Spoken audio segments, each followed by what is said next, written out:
উপস্থিতির জন্য ধন্যবাদ। এক্সপ্লেন করতে চলেছি the legendary life of queen Liu পর্ব 29। শুরুতে প্রথমে দেখাতে থাকে যে রাজকুমার ডুয়ানিয়ন চোং লিউবাইকে তার আগাম প্রকাশিত হওয়া বইয়ের বিষয়ে কিছু কথা বলছে যে কিরকম কিরকম হতে পারে, এবং লিউবাই সেগুলোকে হেসে দেখছে। সমস্ত কথা শুনে ভাবছে সে তার কত বড় প্রশংসক। এদিকে দেখাতে থাকে ইউচাং দেখা করতে এসেছে সেই কালো পোশাক পরিহিত মহিলার সাথে। সে একটা মিশন দিয়েছিল এবং সেই মহিলা জানায় আধিকারিকের বাড়ি ছাড়ার পরও সে তার মিশন কমপ্লিট করে নেয়। মেজরিটিকে না জানিয়ে এই দুজনকে গ্রেফতার করতে সে বাধ্য হয়, কারণ এরা তাদের সন্দেহ তালিকার মধ্যে ছিল। গ্রেফতার হয়ে বসে থাকা দুজন লোক বলতে থাকে ইউচাংকে দেখে তারা কে নিশ্চয়ই জানে না। তখনই ইউচাং বলতে থাকে সারা রাজধানীতে তারা দুজন কি তাকে খুঁজছিল, তো এখনো তার পরিচয় বুঝতে পারেনি। এখানে তার মাস্ক নামালে সেই দুজন তাকে যুবরাজ বলে সম্বোধিত করে। তাদের দুজনকে বলতে থাকে যে সে তাদের ছেড়ে দেবে, এতে কোনো তাদের চিন্তা করতে হবে না। জিউ সাম্রাজ্য থেকে সেই বুড়ো রাজা কোন গুপ্তচরকে এই রাজ্যে পাঠিয়েছে তাকে জানিয়ে দিতে হবে। দুজন জানায় ইউচাংকে যে তাদের মেরে ফেলতে কিন্তু কোনোভাবেই পরিচয় দেবে না তারা গুপ্তচরের। বলে তার মানে সে খুব ভালো মতো বুঝতে পেরেছে যে এই সাম্রাজ্যে গুপ্তচর আছেই। জ্বালিয়ে দেয় তার সামনে ভালোভাবে বলে দিতে, তারপর তারা বাড়ি যেতে পারবে। তখনই তারা দুজন সুইসাইড করে নেয়। কালো পোশাক পরেই তো মহিলা যোদ্ধা ইউচাংকে জিজ্ঞেস করতে থাকে এরা দুজন তো মারা গেল, তাহলে সেই গুপ্তচরের নাম তারা কি করে জানতে পারবে। সেই মহিলাকে বলতে থাকে সম্ভবত সেই হওয়া উচিত। এখানে নাম না নিলেও তারা কনসার্ট ডাউগার সু অর্থাৎ ছোট রানীকে ইশারা করতে থাকে। এই মহিলাকে বোঝানোর জন্য ইউচাং তার পকেট থেকে একটা ছোট্ট বস্তু বার করে সেটা তার হাত থেকে ফেলতে থাকলে সেই মহিলাটা ক্যাচ করে নেয়। পোশাক পরিহিত মহিলা ইউচাংকে বলতে থাকে এটা খুবই পবিত্র বস্তু, এভাবে তাকে ফেলে দেওয়া উচিত। পরে সেই মহিলা বুঝতে পারে যে ইউচাং কার দিকে ইশারা করছে জিনিসটা। এই জিনিসটা যখন একবার ইউচাং ফেলতে যাচ্ছিল উঁচু মণ্ডপ টাওয়ার থেকে, তখন সামনে গিয়ে সে ধরেছিল কনসার্ট ডাউগার সু। ইউচাং সেই বস্তুটা হাতে নিয়ে বলতে থাকে একমাত্র শিউ সাম্রাজ্যের সমস্ত নাগরিকই জানে যে এই জিনিসটা কত পবিত্র, এটা কখনোই মাটিতে ফেলতে নেই। এভাবে এদিকে দেখায় রানী জিনফেং এর কক্ষে জিয়ানলু হলে ঘুমানোর সময় ফেং সুফাংকে বলতে থাকছে যে তার হাতের জোর ভালো বেড়ে গেছে এবং ভালোভাবে সে তাকে শ্রম দিচ্ছে। বলে এখানে জিনফেং দেখেই না যে তার পিঠে টিপে দিচ্ছে মহারাজ ঝ্যাং। ঝ্যাং তখনই তার কানের কাছে এসে বলে এভাবে। তারপরে জিনফেং ঘুরে তাকায় তার দিক। জিনফেং রাজা ঝ্যাংকে দেখে বলতে থাকে তার যদি কিছু কথা বলা থাকে সোজা পয়েন্টে আসুক, নাহলে সে জোয়ানচেন হলে ফিরে যেতে পারে। এখন রাতের সময় জিনফেং এর ভীষণ ঘুম পেয়েছে। ঝ্যাং জিজ্ঞেস করতে থাকে জিনফেং এর থেকে যে ক্ষমা চাওয়া কি এত গুরুত্বপূর্ণ। জিনফেং বলে ভুল করলে ক্ষমা চেয়ে নেওয়া উচিত, আর এর জন্য অর্ধেক ভুল আগেই ক্ষমা হয়ে যায়, তার দোষেরও নিবারণ হয়ে যায়। হ্যাং বলে জিনফেং যদি কোনো ভুল করে তাহলে সেও কি তার কাছে ক্ষমা চাইবে। জিনফেং বলে একদমই চাইবে, ছোট বা বড় কেউই ছোট হয়ে যায় না। হ্যাং বলে যে ইউচাং এর সাথে জিনফেং এর সম্পর্কের বিষয়ে আগে জানায়নি রাজা ঝ্যাংকে জিনফেং এই বিষয়ে কি তার দোষ না। ফেং স্বীকার করে নিয়ে বলে হ্যাঁ তার ভুল, এটা তার দোষ, সে মানছে, সে আগে তাকে জানায়নি। ঝ্যাং বলে এত সহজ জিনিসটা এভাবেই করে দেওয়া আছে, তো এখানে তো সে রাজা কি এভাবে চট করে কারোর কাছে ক্ষমা চাইতে পারে। ঝ্যাং জিনফেংকে বলে যে স্বর্গের পুত্র ধরা কুমারদের, তাহলে সে সাধারণ মানুষদের কাছে ক্ষমা কি করে চাইতে পারে। তোরে রানী জিনফেং জানিয়েছে যে শিক্ষক বে ইম্পেরিয়াল একাডেমির মুখ্য শিক্ষক, সে জানিয়েছে সাধারণ মানুষ তাদের মধ্যে সদ্ভাব স্বর্গের মতোই হবে, স্বর্গের পুত্র মধ্যে একজনই হচ্ছে, তাহলে সে ক্ষমা কেন চাইতে পারবেন। পরে রাজা ঝ্যাং রানী জিনফেং এর কানের কাছে গিয়ে তার কাছে ক্ষমা চায়, বলতে থাকে এটা এতটাও কঠিন না, আর এখন তার নিজেকে খুব হালকা লাগছে। জিনফেংকে বলে সে তাকে আগামীকাল তার সাথে কোথাও নিয়ে যেতে দেয়, তার মাথায় একটা বুদ্ধি এসেছে। দেখায় রাজা ঝ্যাং রাজধানীর সামনে রাজ্যবাসীদের সামনে এসে ক্ষমা চায় যে সাম্রাজ্যের সমস্ত লোকেরা এসে তাদের সামনে উৎপাত করেছে, তাদের অনেক জিনিসপত্র নষ্ট করেছে। ঝ্যাং এখানে দয়ালু হয়ে তাদের সাথে সমঝোতা করার চেষ্টা করেছে, জিনিসটা তারা ভুল চোখে দেখেছে এবং তার রাজার কমজোরি ভেবে নিয়েছে। তো এখানে তার জন্য প্রজাদের করতে হয়েছে, এই অক্ষমতার জন্য রাজা তাদের কাছে ক্ষমা চাইছে। মানে রাজা ঝ্যাং বুদ্ধি করে প্রজাদের মনের সফট কর্নার পেয়েছে। তারাও মাটিতে বসে বলতে থাকে যে রাজা ঝ্যাং দীর্ঘজীবী হোক। ঝ্যাং বলতে থাকে তাদের যা যা নষ্ট জিনিসপত্র হয়েছে সমস্ত কিছু জিনিস ইনফরমেশন যদি সংস্কার মন্ত্রণালয়কে তারা দিতে থাকে তাহলে রাজমহল থেকে তাদের কম্পেনসেট ভালোভাবে করা হবে। এদিকে দেখা প্রধানমন্ত্রী লিউশি গাড়ি করে সেই রাস্তা দিয়ে যাচ্ছিল। রাজা ঝ্যাং আর রানী জিনফেংকে সেই কথাবার্তা বলতে প্রজাদের প্রতিক্রিয়া দেখে সে বলতে থাকে সে তো আগেই বলেছিল ঝামেলা বাড়লেই তবেই এই নিবারণ হবে। জিনফেং বলতে থাকে রাজা ঝ্যাংকে সে আগেই বলেছিল রাজা ঝ্যাংকে যে সামান্য লজ্জা পেলেও মানসিক শান্তি প্রচুর পাবে, সে ক্ষমা চাইল। ঝ্যাং জানায় জিনফেংকে কথাটা একদম সত্যি কথা, তার এখন খুবই সুনিশ্চিত লাগছে জিনিসপত্র। ঝ্যাং এখানে কমান্ডার সুয়ের থেকে জানতে চায় যে সৈন্যদের অঙ্গরক্ষকদের সূচি কোথায়। কমান্ডার সু আগের ঘটনার জন্য রূঢ়ভাবে কথা বলতে থাকে রাজা ঝ্যাং এর সাথে, বলে তার কাছে আছে। ঝ্যাং জানতে চায় যে কখন তার কাছে পাঠাবে। কমান্ডার সু বলে খুব তাড়াতাড়ি সে পাঠিয়ে দেবে। ঝ্যাং সুয়ের এরকম অবস্থা দেখে জিনফেংকে বলে তারও মনে হয় তার কাছে ক্ষমা চাওয়া উচিত। বলে একদম তাড়াতাড়ি করে দিলে ভালো। কমান্ডার সুয়ের কাছে গিয়ে বলতে থাকে এতদিন ধরে সে তাকে প্রোটেক্ট করে এসেছে। মানে ভুল চুকের জন্য তাকে অনেক কথা শুনতে হয়েছে, অনেক কিছু সহ্য করতে হয়েছে। প্রজাদের সাথে তার হাতাপায়ের ঘটনাতে তারও খুব সমস্যা হয়ে গেছিল। এবারে রাজা ঝ্যাং কথা দিচ্ছে যে প্রজাদের সাথে সে নিজে স্বয়ং ডিল করবে, কমান্ডার সুয়ের কাছে ক্ষমাও চেয়ে নেয়। পর রাজা ঝ্যাং তার অ্যাটেন্ডার সুয়ানকে ডাকলে সুয়ানও এসে বলে সে কি তার কাছেও ক্ষমা চাইবে। ঝ্যাং বলে সে এখন খুবই বেশি ভাবছে, তার সাথে এমন কিছুই করেনি যার জন্য তাকে ক্ষমা চাইতে হবে। ঠিক আছে, পরের বার ভুল করলে সে তাকে পরের বার ক্ষমা চেয়ে নেবে তার থেকে। কমান্ডার সু আর অ্যাটেন্ডার সুয়ান দুজনেই খুশি হয়ে যায় আর বলতে থাকে তারা হয়তো ভুল শুনেছে, কারণ রাজা ঝ্যাং তাদের কাছে ক্ষমা চেয়ে গেল আর তারা ভীষণ খুশি হয়ে যায় এই ভেবে। রাজা ঝ্যাং জানতে থাকে জিনফেং এর থেকে আর কার কার থেকে তাকে ক্ষমা চাইতে হবে। মনে করি বলতে থাকে গ্র্যান্ড টিউটার ওয়েই, মহারানী শেফ চাই, এরা সকলে আছে লাইনে। রাজা ঝ্যাং এরপর রানী জিনফেংকে তার সাথে নিয়ে গিয়ে কিছু চিঠি লিখেছে সেগুলো দেখাতে থাকে। যেই চিঠিগুলো ইউচ্যাং তাকে লিখেছিল আর যেগুলো জিনফেং তাকে দিয়েছিল, ইউচ্যাং এর লেখা চিঠিগুলো, সেগুলো থেকে সে নিজের হাতে সব কপি করে নিয়েছে। মানে এখন সেই চিঠিগুলো লেখা রাজা ঝ্যাং। এটাও বলে যে এটা কোনো ম্যাটার করে না অতীত, বর্তমান, ভবিষ্যৎ কোনটা কি। রাজা ঝ্যাংই একমাত্র ব্যক্তি যার উপর রানী জিনফেং ক্রাশ করতে পারে। আগে চিঠিগুলো সব ভুলে যেতে আর এগুলোই তার আর তাদের মাঝখানে একমাত্র। ঝ্যাং এর কথাগুলো শুনে আর চিঠিগুলো পড়তে থাকলে জিনফেং খুব খুশি হয়ে যায়। এদিকে দেখা কনসার্ট ডাগার স্বপ্ন দেখছে তার পেছনে কিছু সৈন্য তাড়া করেছে, সে সামনে দৌড়ে যাচ্ছে। এক জায়গায় এসে পড়ে গেলে সেই সৈন্যরা তাকে ঘিরে নেয় এবং কনসার্ট ডাগার বাঁচার জন্য তার নিজের কাছে থাকা সোনা তাদের দিয়ে মুক্ত হতে চায়। সৈন্যরা বলতে থাকে এই সোনাগুলো তার আর তার জীবন। আবার মারতে গেলে কিছু তীর এসে সেই সৈন্যদের সেই বাঁচানোর মানুষটাও সামনে চলে আসে, কিন্তু সেও এসে তীর ধনুক বার করে কনসার্ট ডাগারের দিকে তাক করে মারে। বর্তমানে তখনই কনসার্ট ডাগারের ঘুম ভেঙে যায়, সে উঠে বসে পড়ে। কনসার্ট ডাগার তার ওয়ার্ড্রোব খুলে সেই পোশাকটা দেখতে থাকে যেটা স্বপ্নের মধ্যে সে পরেছিল। সেটা স্পর্শ করে বলতে থাকে এতগুলো বছর হয়ে গেল, কিন্তু এতদিনে সে এটা বুঝতে পেরেছে যেটা আসার সে আসবেই, যেটা হওয়ার সেটা হবেই শেষে।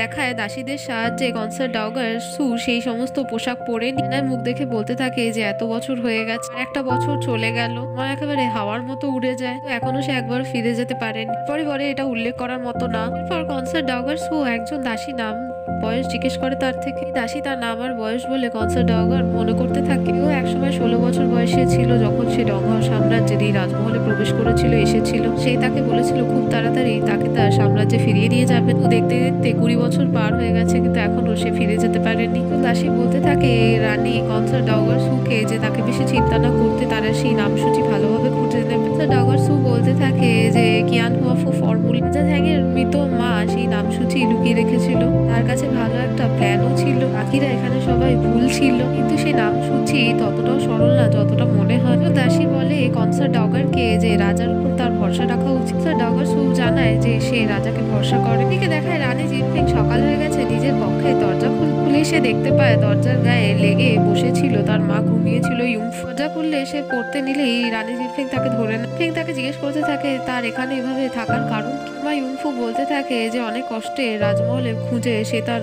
মেয়ের কক্ষ জিয়ানলুও হল খুঁজে পেয়েছে। ফেং বলতে থাকে তার বাবা নিশ্চয়ই তাকে আবার বুলি করেছে, নাহলে সে এভাবে কেন ছুটে আসবে। মেয়েকে সমস্তটা জানাতে তার মায়ের জন্য সে নিশ্চয়ই ন্যায় কায়েম করবে। ইউংফু তখনই জিনফেং এর কানে বলতে গেলে তখনই সেখানে উপস্থিত হয়ে যায় সুফাং। ফাং বলে এখানে এক্ষুনি গ্র্যান্ড চ্যান্সেলর লিউসিকে আসতে দেখে ইউংফু দৌড়ে ভেতরে চলে যায়। এসে জিনফেংকে বলতে থাকে যে তার বউয়ের সাথে তাকে দেখা করতে দিন। ফেং সাফ জানিয়ে দেয় যে তার স্ত্রী তার সাথেই আছে, তো কোনোভাবেই নেই, আর যদি সে এখানে বলতেও চায় তাহলে প্রমাণ করে দিই। সে একটা কাগজ বের করে দেখায় যার মধ্যে স্বয়ং ইউংফু ড্র করে রেখে দিয়েছে জিয়ানলুও হল। সে বলে এটা সে নিজে লিউসিকে দিয়েছে। ফেং ভাবে আশ্চর্য, তার মা জানিয়েও এসেছে যে কোথায় যাচ্ছে। জিয়ানলুও হলের ভেতর থেকে ইউংফু তাদের কথা শুনতে থাকে। সু হুট করে এক নজরে তাকে দেখেন, কাছে যেতে চাইলে জিনফেং তাকে থামিয়ে দেয়। ফেং বলতে থাকে লিউসিকে সে যেহেতু এখন ইউংফুকে দেখতে পেয়ে গেছে তাহলে এখন সে তাকে লোকাবে। এটুকু ধারণা তো সে করতেই পেরেছে যে লিউসি তার মায়ের সাথে আবার নিশ্চয়ই বুলি করেছে। জিনফেং এর দ্বারা তার মায়ের প্রতি ন্যায় কাম করার পর্যন্ত তার মাকে সে তার নিজের কাছেই রাখছে। বলে এটা কোনোভাবেই হতে পারে না, প্রত্যেকটা দেশের এবং প্রত্যেকটা পরিবারের নিয়ম থাকে। রাজকীয় হ্যারেম এখানে সে তার মাকে কি করে রাখতে পারে। ফেং বলে সে স্বয়ং রানী আর রাজকীয় হ্যারেমে সে শাসন করে, যেটা ঠিক বলে সেটাই ঠিক হয়। যা ঝাংও সেখানে উপস্থিত হয়ে যায়। ফেং বলতে থাকে যে লিউসি কি তার মাকে তার কাছ থেকে চুরি করে নিয়ে যেতে চাইছে। সে বলে সে কোনোদিন কোনো মহিলাকে চুরি করেন, আর বউকে তার সাথে নিয়ে যাওয়া তো কোনো বড় ব্যাপারই না। পরে লিউসি সেখান থেকে চলে যেতে করতে চাইলে জিনফিং বলতে থাকে সে এত তাড়াতাড়ি কি করে গিভ আপ করে নিতে পারে। সে বলে সে গিভ আপ তো কোনোভাবেই করেনি, কিন্তু এখানে সে কোনোভাবেই তার বউকে চুরি করে নিয়ে যাবে না তার মেয়ের থেকে, বরং এখানে সে ভীষণ চেষ্টা করবে তার বউকে মানিয়ে নেওয়া, তার কাছে মিনতি করবে যাতে সে তার সাথে ফিরে যায়। কথাটা শুনে লুকিয়ে থাকা ইউংফু ভীষণ খুশি হয়ে যায়। দেখায় জিনফিং তার মাকে নিজের সাথে এনে তাকে বসিয়ে বলতে থাকে তার মার গায়ের রং একটু শ্যাওলা হয়ে গেছে, তার মুখে রিঙ্কেলস চলে এসছে, আর তার মা একটু রোগা পাতলাও হয়ে গেছে। যা ঝ্যাংও তার সাথে তাল দিতে থাকে। এখানে জানতে চায় তার মা ইউংফু থেকে যে তার বাবা নিশ্চয়ই আবার তাকে বুলি করেছে, কি করেছে তাকে বলতে। ফু বলে বিষয়টা এতটাও গম্ভীর না, তাকে এত বেশি চিন্তা না করতে। ফু বলে সে যখন শেষবার জিয়ানপা গ্রামে গেছিল তখন তাদের গ্রামের কসাই বলেছিল ঝ্যাং আগের থেকে তাকে নাকি দেখতে বেশি সুন্দরী হয়ে গেছে আর তার বয়সও কমে গেছে মনে হচ্ছে। জিনফিং জিয়ানপা গ্রামের সমস্ত মানুষদের বিষয়ে জিজ্ঞেস করতে থাকে তারা কেমন একজনের বিষয়ে উল্লেখ করে তাদের নাম নিয়ে। ফু জানায় জিনফিং গ্রাম ছেড়ে দেওয়ার পর থেকে সবকিছু পাল্টে গেছে সেখানে। তারপর সে বলতে শুরু করে এদিকে দেখায় জিয়ানপা গ্রামে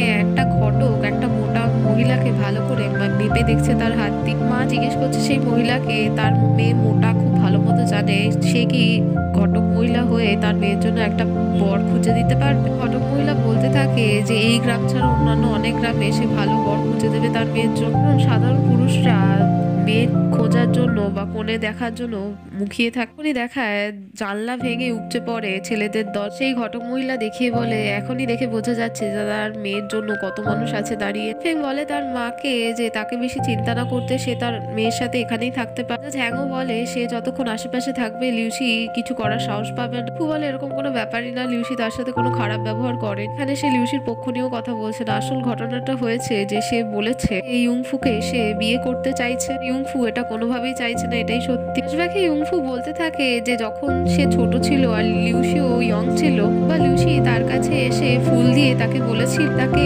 বিয়ে করতে চায়, তখনই একজন ফরমান নিয়ে এসে রাজা বারবারই লিউসিকে জানায় যে রাজা তাকে জেনারেল সিমো পদে উত্তীর্ণ করছে। লিউসি তখনই হাঁটু গেড়ে বসে প্রস্তাব দেয় ইউংফুকে যদি এখন তাকে বিয়ে করে তাহলে জেনারেল সিমোর পত্নী হবে সে। তো ইউংফু সে ফুল ফেলে দিয়ে উল্টে লিউসিকে একটা থাপ্পড় মেরে সেখান থেকে পালিয়ে চলে যায়। তো মানে রাজা জ্যাং বলতে থাকে ম্যাডাম ইউংফুকে, তার মানে সে প্রথম মহিলা ছিল যে লিউসিকে সেখানে ডাম্প করেছিল। ফেং বলে এটা তো সত্যি কথা যে তার বাবাকে তার মা ডাম্প করেছিল, কিন্তু মেন পয়েন্ট এটা সেখানে না। পয়েন্ট সে জানতে চাইছে তার মায়ের থেকে তার বাবাকে সে ডাম্প কেন করেছিল। পরে ইউংফু বলে তার মা যখন বেলা থেকে ইউংফুকে শিখিয়েছিল কোনো ব্যক্তিকে বিবাহ করার আগে তাকে দেখে নিতে, সে যেন ধনবান শক্তিশালী আর আত্মপ্রেরিত কোনোভাবেই না হয়, কারণ এগুলো যদি হয় তাহলে এত পাওয়ারে অন্ধ হয়ে খেই হারিয়ে ফেলে। ইউংফু বলে তাই লিউসি যখন তাকে দিয়েছিল প্রস্তাব তখন সে তাকে রিজেক্ট করে দেয়। তারপর ইউংফু হেসে হেসে যেতে বলতে থাকে যে কি সহজ মনে হয় যে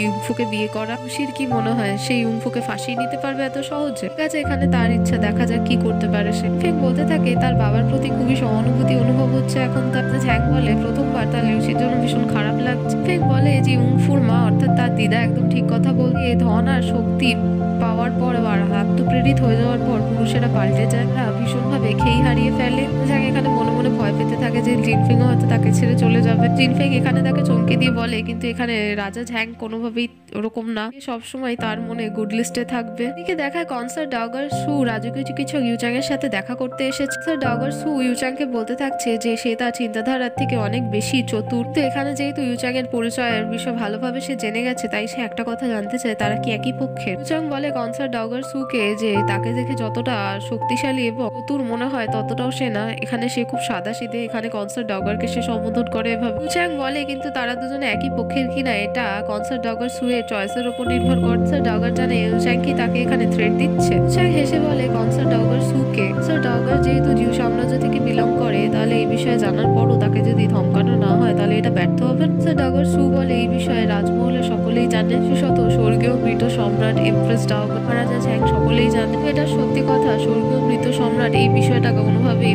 মেনে নিতে চায়নি। চিকিৎসক ইউচাং এখানে বলতে থাকে কনসার্ট ডাওগার সুকে ডাওগার সু শুধুমাত্র জিউ নাগরিকই না, এবং সেখানের গুপ্তচরও বটে। বছর আগে সেখানে সম্রাট তাকে গুপ্তচর করে পাঠিয়েছিল। 2 বছর কনসার্ট ডাওগার সু এখানে ডঙ্গাও সম্রাট সীমারেখা মার্চিং এর সমস্ত রাস্তা ও অন্যান্য অনেক কনফিডেন্সিয়াল জিনিসপত্র ইনফরমেশন জিউ সাম্রাজ্যে পাঠিয়েছে। এছাড়াও যে জিউ সাম্রাজ্যের কতজন ব্যক্তি ডঙ্গাও সাম্রাজ্যের রাজমহলে আছে এই বিষয়েও জানে কনসার্ট ডাওগার সু। এছাড়াও সে রাজকীয় চিকিৎসক ইউচাং এর পরিচয় বারবার পরীক্ষা করতে চেয়েছেন করে রাজকীয় চিকিৎসক ইউচাং এর হাতে অন্য কাউকে হত্যা করানোর চেষ্টা করে আর অন্যভাবে প্ল্যান করিয়েই ইউচাং এর সাথে থাকা সেই কালো পোশাক পরিহিত মহিলা ব্যক্তিকে চিঠি লিখে কাজটা চাইছে এই বলে জিনফেং এর মা ইউংফুকে কিডন্যাপও করিয়েছিল। তারপর কনসার্ট ডাগারসু এটাও চেয়েছিল যে সমস্ত কিছুর দোষ যেন ইউচাং এর ঘাড়েই পড়ে। চ্যাং আবার ভয় দেখিয়ে কনসার্ট ডাগারসুকে বলতে চায় যে এইসব বিষয়ে কি রাজমহলের প্রত্যেকটা মানুষকে জানানো ঠিক হবে। কনসার্ট ডাগার তখনই কেঁদে কেঁদে বলতে শুরু করে দেয় ইউচাংকে তার মতো পুরুষ মানুষের জন্যই তার আজকে এরকম দশা, পুরুষ মানুষদের জন্যই মহিলাদের জীবন এরকম ভাবে অতিষ্ঠ হয়ে যায়। কি মনে হয় সে জন্ম থেকেই একেবারে গুপ্তচর হতে চেয়েছিল, তার কাছে আর কোনো বিকল্প ছিল না এইগুলো করা ছাড়া। এখানে ইউচাং তার বিষয়ে সব জেনে গেছে, তাকে ধরে ফেলেছে বলে তাকে খুব চতুর মনে করছে সে নিজেকে। এখানে যেহেতু ইউচাং তার উপর খুব কঠোর হচ্ছে তাই এখানে সে নিজেকে ভালো মনে করছে, তাহলে এখানে কনসার্ট ডাগারসু এর জন্য ন্যায়কে কায়েম করবে। ইউচাং ভয় পেতে থাকে, চারিদিকে দেখতে থাকে,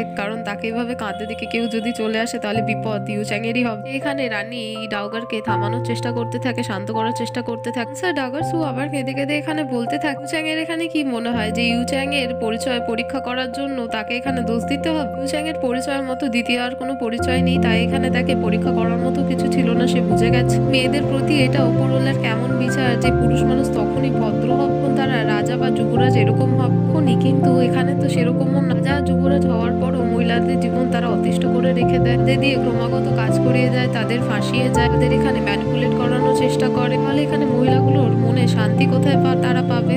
এখানে ভয় পেয়ে কনসার্ট ডাগারসুকে জিজ্ঞেস করতে থাকে যে আসলে সে চাইছে এটা কি তাকে বলতে। সে বুঝতে পারছে তার মনে অনেক দুঃখ আছে। কনসার্ট ডাগারসু ইউচাংকে জানায় যে সে তার সাম্রাজ্যে ফিরে যেতে চায়, তার বাড়ি যেতে চায়। সাম্রাজ্যের আধিকারিকরা লোকেরা তাকে জানিয়েছে সেই নামসূচি পেয়ে যাওয়ার পর হাতে দিয়ে দিলে সে তার বাড়ি ফিরে যেতে পারবে। তো এখানে সমস্ত দোষ রাজা ঝ্যাংয়ের মৃত মা কনসার্ট লিয়ের, সে নামসূচি রেখে দিয়েছে লুকিয়ে, সে এটাকে খুঁজেও পাচ্ছে না, অনেক খুঁজেছে সে।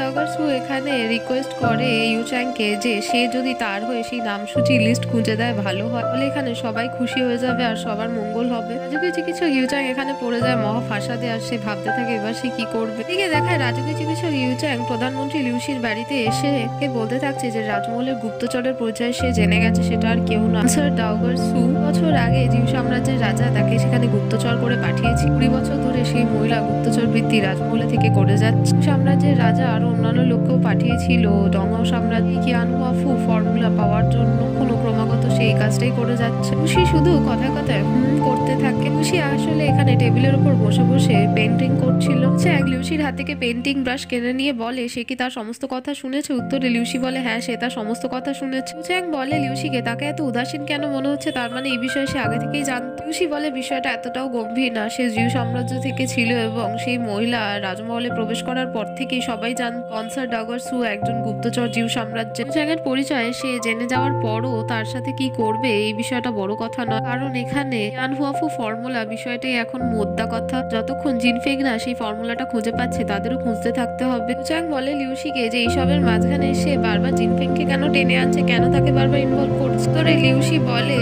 তার মেয়ে রানী তখনই সফলভাবে হতে পারে জিনফেং যদি সেই ইয়ানহুয়াফু ফর্মুলাটা খুঁজে পায়, বলেই তার সাথে রাজার কেমিস্ট্রি ভালো হয়ে জমে যাবে। লিউসির কথা শুনে ইউচাং এর মুখটা গোমরা হয়ে গেলে লিউসি আবার বলতে থাকছে কোনোভাবে এই মহিলাদের মন বুঝতে পারে না। পরে সে বলতে থাকে যে রাজা ঝ্যাংয়ের মৃত মা কনসার্ট লিও জিও সাম্রাজ্যের রাজকন্যা ছিল। গুপ্তচরদের সেই লিস্ট কি করে পেছনে ফেলে যেতে পারে, কিভাবে তার দেশ আর রাজ্যবাসীকে ডংহাও সাম্রাজ্যের সামনে এক্সপোজ করে দিতে পারে, এটা তো ভেবে দেখতে হবে। পরে প্রধানমন্ত্রী ম্যাডাম ইউফুর তৈরি করা তার একটা পেন্টিং দেখিয়ে ইউচাংকে বলতে থাকে তার চিত্র কেমন লেগেছে তৈরি কর। চ্যাং তার চিত্র দেখে বলতে থাকে এটা কাটটা তার বউ ইউফুর চিত্র। চ্যাং এখানে লিউসিকে ভেঙিয়ে বলে বাহ এটা তার বউ ইউফুর চিত্র বলে এখানে সে হেসে চলে যায়। এদিকে দেখায় সুফাং তার কিছু দাসীদের বলছে যে এই সমস্ত উপহারগুলো ভেতরে নিয়ে রানীর কক্ষে রাখতে। ফেং তখনই তার সামনে এসে জিজ্ঞেস করতে থাকে এই উপহারগুলো কে পাঠিয়েছে। ফাং বলতে থাকে এই উপহারগুলো প্রধানমন্ত্রী লিউসি ম্যাডাম ইউফুর জন্য পাঠিয়েছে। ফেং বলতে থাকে এটা হয়তো তার বাবা তার বউকে ফেরত পাওয়ার জন্য শেষ চেষ্টা করছে। এর ভেতর দেখায় বড় বড় দুটো সসেজ হাতে নিয়ে জিনফেং বলতে থাকে মা ইউফুর এই সসেজ এত পছন্দ, তার বাবাও এটা জানে, তাই এগুলো পাঠিয়েছে। তারা অনেক প্রসাধনী জিনিস, খাবার দাবার আর কিছু হ্যান্ডমেড পেন্টিংও পাঠিয়েছে। ফেং বলে সেই পেন্টিং গুলো এক এক করে দেখাতে। প্রথম পেন্টিং এ দেখা সে হাত জোর করে দাঁড়িয়ে আছে ইউংফুর সামনে। ফেং এই পেন্টিং এর মানে জানতে চাইলে ইউংফু বলে লিউসি ইউংফুর সামনে দোষ স্বীকার করছে আর ক্ষমা চাইছে। দ্বিতীয় পেন্টিং এ দেখায় যে লিউসি হাঁটু গেড়ে বসে আছে ইউংফুর সামনে। ইউংফু বলে ইউংফু যদি এখানে লিউসির সাথে বিবাহ না করে তাহলে এখানে লিউসি বলেছে সে তার সামনে হাঁটু গেড়ে বসে থাকবে। তৃতীয় ছবিতে দেখায় যে ইউংফু আর লিউসি দুজনে বসে আছে, দুজনের মাঝখানে একটা জল ভর্তি গামলা আছে। ইউংফু সেই চিত্র দেখে বলতে থাকে এখানে সে বলতে চেয়েছে লিউসিকে যদি ইউংফু বিয়ে করে তাহলে রোজ সে তার পা ধুয়ে দেবে। সে একটা ছবি দেখায় যেখানে ইউংফু দাঁড়িয়ে, তার চারপাশে অনেক ফুল আছে। জিনফেং বলে এই ছবিটার মানে সে খুব ভালো মতো বুঝতে পেরেছে লিউসি এখানে ইউংফুর ঘরটা ভালো তাজা ফুল দিয়ে সাজিয়েছে এবং তার জন্য অপেক্ষা করছে। ফু বলে এরকম কোনো কথা না, এখানে আসলে সে বলতে চাইছে সে ইউংফুর জন্য অনেক তাজা মধু এনে রেখেছে, সেই তাজা কালেক্ট করা মধু সে চাইছে ইউংফু ফিরে এসে যেন চেখে দেখে। ফেং জিজ্ঞেস করে এই ছবির মধ্যে তো সে কোথাও মধু দেখতে পাচ্ছে। ইউংফু তখন হাতে পেন্টিংটা নিয়ে বলতে থাকে যে বসন্ত ঋতু চলে এসেছে, চারদিকে ফুল ফুটছে, মৌমাছি ঘুরছে, এখানে তো মধু থাকাটাই স্বাভাবিক তাই না। ফেং বলে ইউংফুকে হ্যাঁ এবার সে বুঝে গেছে, কিন্তু এখানে তার বাবা কতটা রোম্যান্টিক ভেবে এখানে খুব ভালো লাগছে। জিনফেং এর মন এখানে খারাপ হয়ে যায় একটু, কারণ রাজা ঝ্যাং তার সাথে এরকম কোনো কাজই করেনি। রাজা ঝ্যাংকে লিউসির পাঠানো সেই সমস্ত পেন্টিং দেখিয়ে বলতে থাকে জিনফে তার মাকে তার বাবা কতটাই ভালোবাসে, তারা কত রোম্যান্টিক। ঝ্যাং বলে যে লিউসি সত্যি খুব বিচারশীল, এই পেন্টিং গুলো দেখে সে বুঝতে পারছে। এখানে আস্তে করে রাজা ঝ্যাংয়ের কানে বলে দেয় কিন্তু লিউসির মতো সে সামান্যটুকু রোম্যান্টিক না। রাজা ঝ্যাং বলে ঠিক আছে এখন সে বুঝে গেছে। পর সে জিনফেংকে দেখাবে যে রোম্যান্টিক হওয়ার মানেটা কি। এদিকে দেখায় রাজা ঝ্যাংয়ের কাছে তার 3 সহযোগী ছুটে ছুটে এসেছে, বলতে থাকে তাদের এভাবে জরুরি সূচনা দিয়ে এনেছে মানে হয়তো বড় কোনো ঘটনা ঘটেছে, সেটা যদি শত্রুদের আক্রমণ হওয়ার বা অন্তর্যুদ্ধ, লিউসি যদি বিদ্রোহ ঘোষণা করে দেয় কোনো ব্যাপার না, তারা সবই সামলে দেবে তাদের দেশের জন্য, রাজা ঝ্যাংয়ের জন্য। কমান্ডার সু আবার দেশভক্তির একটা স্পিচ দিয়ে তলোয়ার বের করতে গেলে তখনই রাজা ঝ্যাং বলে এইসবের কোনো দরকার নেই। কুমার চুং আবার তার তলোয়ার ভেতরে ঢুকিয়ে দেয় কমান্ডার সু তলোয়ারের শেল্টারের মধ্যে। ঝ্যাং বলতে থাকে তবে এটা রাষ্ট্রের ভাগ্য নির্ধারণের জন্য একটা বড় ব্যাপার, ম্যাডাম ইউংফুকে পাঠানো। এরপর রাজা ঝ্যাং তার 3 সহযোগীকে সেই ঘটনাটা বলে। খুশি যেখানে ম্যাডাম ইউংফুকে অনেক উপহার পাঠিয়েছে, রানী জিনফেংও তাকে কি বলেছে। কমান্ডার সু বলে কিন্তু এটা দেশের বা রাষ্ট্রের ভাগ্যের বিষয় কি করে হলো। রাজা ঝ্যাং বলে এটা তো নিশ্চয়ই ভাগ্যের বিষয় হচ্ছে, রাষ্ট্রের মানুষজন দিয়ে পরিবার তৈরি হয় আর এক একটা পরিবার মিলে রাজ্য তৈরি হয়। প্রত্যেকটা রাজ্যের সাথে প্রত্যেকটা রাজ্যের সম্পর্ক থাকে, এটা শাখা প্রশাখার মত। প্রধানত ঘরের মহিলারা খুশি থাকলে পুরুষরাও খুশি থাকতে একটা পরিবার খুশি থাকে এবং রাজ্যবাসীও খুশি থাকে আস্তে আস্তে। ঝ্যাং বলতে থাকে যে এখানে জিনফেং বলেছে যে লিউসির মতো কোনোভাবে সে রোমান্টিক না। ঝ্যাংকে এখানে সে হীন মনে করেছে, সে তার 3 সহযোগী থেকে সাহায্য চাইছে যে কিছু প্ল্যান করতে। কুমার চোঙের মাথায় এখানে একটা বুদ্ধি আসার বলতে থাকে প্রেম প্রসঙ্গযুক্ত রোমান্টিক নিশ্চয়ই হওয়া উচিত। দিকে দেখার পথ দিয়ে রাজকুমার চোং যেতে থাকলে তখনই কিছু দাসদের দেখতে তাদের থামালে তারা বলতে থাকে যে প্রতিবেশী রাজ্য থেকে কিছু উপহার পাঠিয়েছে রাজা ঝ্যাংয়ের জন্য। কুলার বলে একটা বস্তু আছে, এর মধ্যে ঝ্যাং বলেছে এগুলোকে বড় বড় খিলানের উপর পুজের উপর স্থাপন করতে। কুমার চোং এর বিশেষত্ব জানতে চাইলে সেই দাসরা বলতে থাকে বিশেষত্ব হলো দূরের জিনিস এবং ছোট বড় বস্তু ভালোভাবে দেখা যায়। কুমার চোংও সেই জিনিসটা নিয়ে ভালোভাবে দেখতে থাকে। তার মাথায় লিউবাইকে নিয়ে একটা প্ল্যান আসে। দেখায় সুফাং এসে বলছে যে কিছু উপহার আবার এসেছে। ইনফেক্ট বলতে থাকে যে অপেক্ষা না করে সেই উপহারগুলো আবার ভেতরে আনতে। এখানে উপহারে ছিল একটা ফুলের বুকে, এক বাটি স্যুপ। ঝ্যাংও তার পেছনে এসে বলতে থাকে লিউসি হয়তো খুব তাড়াহুড়ো করছে তার স্ত্রীকে বাড়ি ফিরিয়ে নিয়ে যাওয়ার জন্য। ফেং বলে এই স্যুপ পাঠিয়ে কি বলতে চাইছে তার বাবা। ঝ্যাং বলে যে এই স্যুপ হয়তো সিল্কি চিকেন দিয়ে তৈরি হয়েছে, তার মনে হয় এর মধ্যে হয়তো কিছু জাতীয় গুল্ম আছে যাকে জড়িবুটি বলা হয় সেরকম। ঝ্যাং এখানে সোয়ানের কাছে জানতে চায় সেই জড়িবুটির নাম করে। সোয়ান জানায় ডাংকুই। রাজা ঝ্যাং বলে এই জড়িবুটিগুলো খুব ভালো এবং ত্বক পরিচর্যা, সৌন্দর্য সবকিছুর উপকার করে। বিচারটাই হয়তো সে তার স্ত্রী অর্থাৎ ম্যাডাম ইউফুকে দিতে চেয়েছে। ইনফেক্ট এখানে খুশি হয়ে বলতে থাকে যে তার বাবা কতটা রোমান্টিক, সে ভীষণ আনন্দ লাগছে তার এই কথা শুনে। পরে জিনফেং আবার রাজা ঝ্যাংকে বলতে থাকে যে সেও তো বলেছিল তার জন্য রোমান্টিক কিছু করবে, তাহলে কখন করবে। পরে রাজা ঝ্যাং বলে যে রাজা যখন একবার লিউবা তাকে কথা দিয়েছে, তাহলে সেটা প্রমিস সে নিশ্চয়ই করবে। এদিকে দেখায় রাত হয়ে গেছে, রাজা ঝ্যাং রানী জিনফিংকে সাথে নিয়ে যাচ্ছে। রানী জিনফিং বলছে রাত হয়ে গেছে, ঘুম পাচ্ছে, অথচ রাজা ঝ্যাং তাকে সাথে নিয়ে কোথায় যাচ্ছে। ঝ্যাং বলে জিনফিংকে যে ধৈর্য ধরতে, তা একটু অপেক্ষা করতে, সে একটা ভালো জায়গায় নিয়ে যাবে। তো পথেই রাজা ঝ্যাং আর জিনফিং থেমে যায়, কারণ দূর থেকে তারা লিউ বায়ু আর রাজকুমার চোংকে দেখে নেয়। রাজা ঝ্যাং লিউ বায়ু আর রাজকুমার চোংকে দেখে বলতে থাকে, বা ভাই, তার ভাই এখানে তার প্ল্যান চুরি করেছে। রাজকুমার চোং লিউ বায়ুকে সেই মনিকুলার দিয়ে দেখতে বলতে থাকে, তো এখানে লিউ বায়ু অন্ধকারে সেই মনিকুলার দিয়ে কিছুই দেখতে পায় না। রাজকুমার চোং বলতে থাকে সে এক জায়গায় শুনেছে যে গোলাপি মেঘের নিচ যদি স্বীকারোক্তি করা হয় তাহলে সেটা সফল। লিউ বায়ুকে সেটাই সে খুঁজতে বলছে। পরে সে নিজের পকেট থেকে একটা গোলাপ বার করে নিজে দাঁতের মধ্যে রাখে। পরে লিউ বায়ু মনিকুলার ঘুরিয়ে দেখতে পায় যে একটা গোলাপ ফুল। বলে হ্যাঁ, সে একটা গোলাপ ফুল দেখতে পেয়ে তারপরে সে বুঝতে পারে সেটা রাজকুমার চোং ধরে নেয়। লিউ বায়ুর কাছে এখানে রাজকুমার চোং স্বীকার করে নেয় যে লিউ বায়ুর প্রেমে পড়ে গেছে। লিউ বায়ু কথাটা শুনে ভীষণ খুশি হয়, কিন্তু কিছু বলে না। লিউ বায়ু একটু করে এগিয়ে গেলে রাজকুমার চোং কনুই দিয়ে তাকে গুঁতো মেরে